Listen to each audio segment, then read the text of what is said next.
Maybe I'm just going to do these from the tub from now on. Maybe this is the most interesting place to do this from.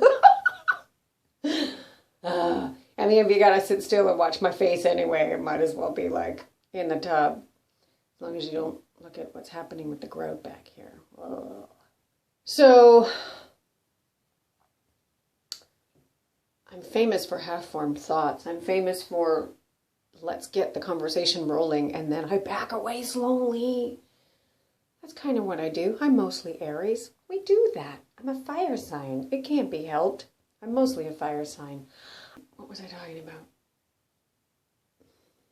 Mornings. Mornings are foggy. Oh, yes, my half-formed thought. Formed thought. Oh.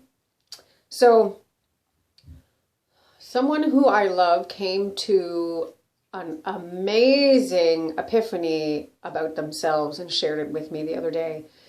And it was incredible. What an incredible moment for them. I was so happy for them, even though it was a hard thing to look at. And the epiphany required, epiphanies? I'm going to overuse that word.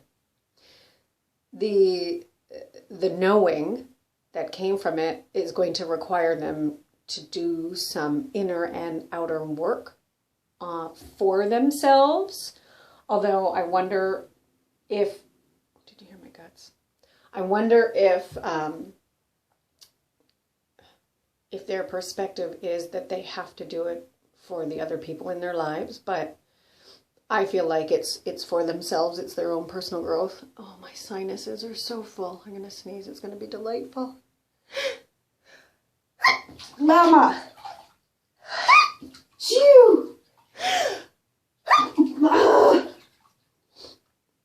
crap. I'm not done.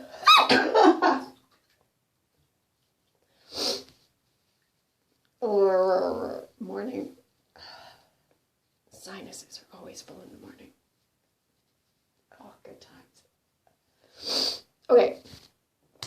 Anyway, so they came to this great big wonderful conclusion about themselves. It's going to involve some work for them to do.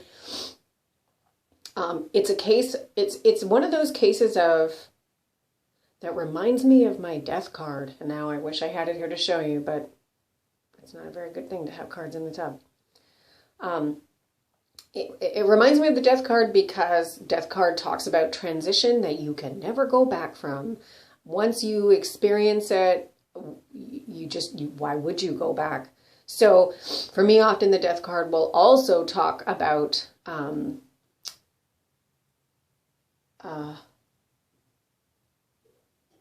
reincarnation, as well as transition. So anyway, I haven't fully formed this thought out. I'm really, really proud that they came to this conclusion. The other thing that happened that I found really interesting was I felt like I had to search for something just as big within myself, and I had to shut that idea down. I had to shut that thought form down because it wasn't about me, even though it involved me in some way with this friend, but with this human being that I love.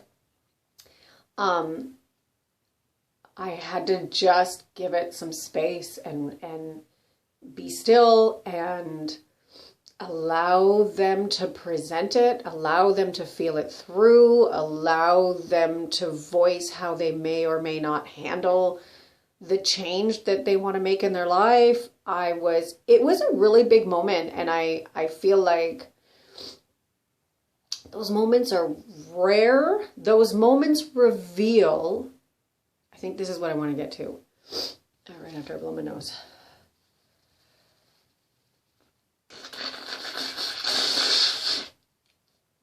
That's good time right there, bye. I might not edit that out. Those moments reveal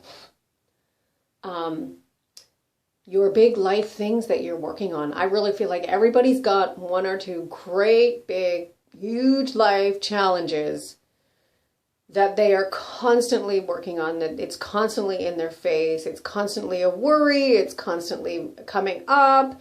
I feel like that's how you know it's the thing that you feel would give you the most joy if you had it or achieved it. You feel the most lack when you don't have it, or feel like you can't get close to it. Anyway, this was, and that's kind of a rough idea. But this, anyway, I was really, really proud. And I was really, really thankful that I was there to witness the moment, that I was there to be a part of it. I felt really, really blessed to be there in it and be witness. Anyway, I half-assed ideas.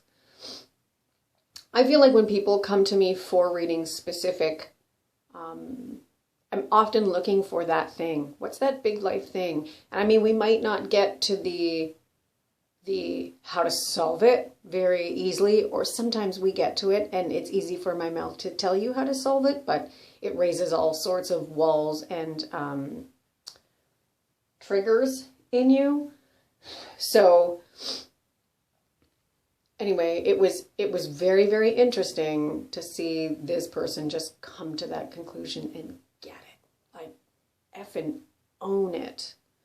Anyway, my tap water is getting cold, which means I need to drink my tea faster and maybe wash some things and get to the thrift store. Anyway, let me know what you think about this whole Lori's doing her video blog in the bathtub. It really, you know what? It's the place I'm most vulnerable. It's the place I'm most open in a lot of ways. It's the place that I'm most thoughtful.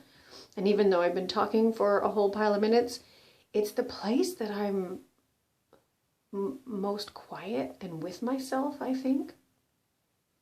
The only place I'm more quiet is in a car traveling down country highways.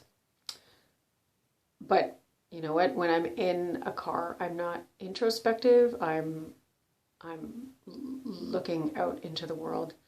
Mostly when I'm in a car, I'm being quiet, there's music playing, and I'm looking for Sasquatch in the woods. That's really what's going on. Anyway, have an awesome day. Let me know what you think. Leave some comments below at the YouTube channel. Somehow I managed not to flash you. Good times. My kids will appreciate that in the future.